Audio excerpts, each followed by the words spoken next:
नमस्कार दोस्तों। आखिर कैसे एयर इंडिया के विमान के इंजन कुछ ही सेकंड में फेल हो गए और fuel control switch cut off mode में चले गए, आइए जानते हैं।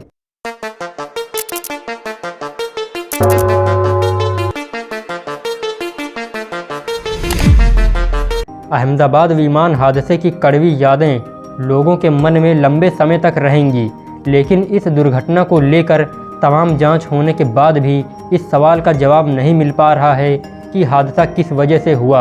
आखिर 270 लोगों की मौत का जिम्मेदार कौन? इस बारे में हाल ही में aircraft accident investigation bureau AAIB की रिपोर्ट भी आई थी।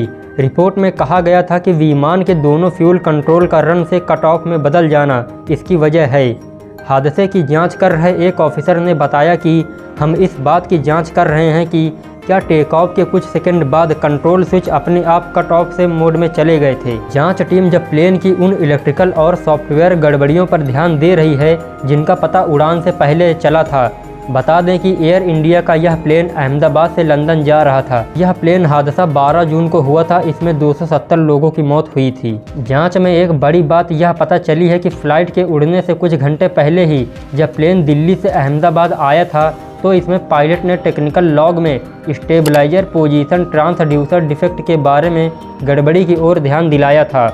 स्टेबलाइजर पोजीशन ट्रांसड्यूसर एक ऐसा सेंसर होता है जो विमान की पिच को कंट्रोल करता है और सभी डेटा को इलेक्ट्रिक सिग्नल के जरिए फ्लाइट के कंट्रोल सिस्टम में ट्रांसमिट करता है। एक अधिकारी ने बताया कि इस गड़बड़ी का पता चला था और इंजीनियर ने इसे ठीक भी कर दिया था। उन्होंने कहा इसे बड़ी खराबी मानी जाती क्योंकि फ्लाइट कंट्रोल में गड़बड़ी हो सकती थी। उन्होंने यह भी कहा कि यह इस हादसे की सीधी वजह नहीं हो सकती, लेकिन सवाल यह है कि क्या इसकी वजह से कोई सेंसर फेल हो गए।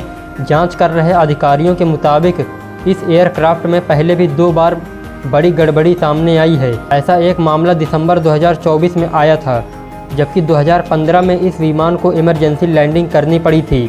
तब विमान की कैबिन एयर कंप्रेशन CAC में गड़बड़ी आ गई थी। एक्सपर्ट्स का मानना है कि विमान के फ्यूल कंट्रोल स्विच की पोजीशन अपने आप या किसी गलती से भी इतनी आसानी से नहीं बदल सकती।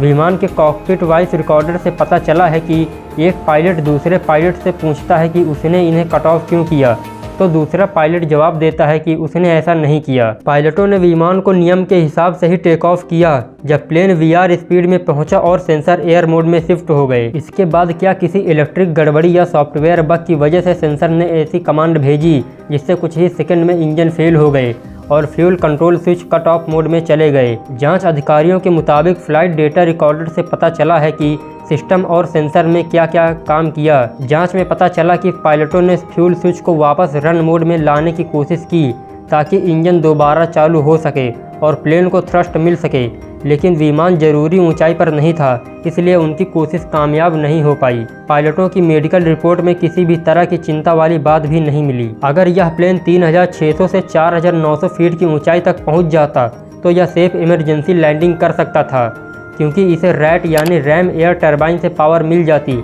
लेकिन यह केवल 625 फीट की ऊंचाई तक पहुँच पाया था, जिस वजह से इतना बड़ा हादसा हो गया। तो दोस्तों, ये थी एयरक्राफ्ट एक्सीडेंट इन्वेस्टिगेशन की प्राइमरी रिपोर्ट। अब फाइनल रिपोर्ट जैसे ही आती है आप लोगों को तुरंत ही इस चैनल पर देखने को मिलेगी। इस हादसे में जितने भी लोगों की जान गई है, मैं भगवान से यही दुआ करता हूँ कि उनकी आत्मा को शांति मिले। मिलते हैं नए टॉपिक के साथ। धन्यवाद।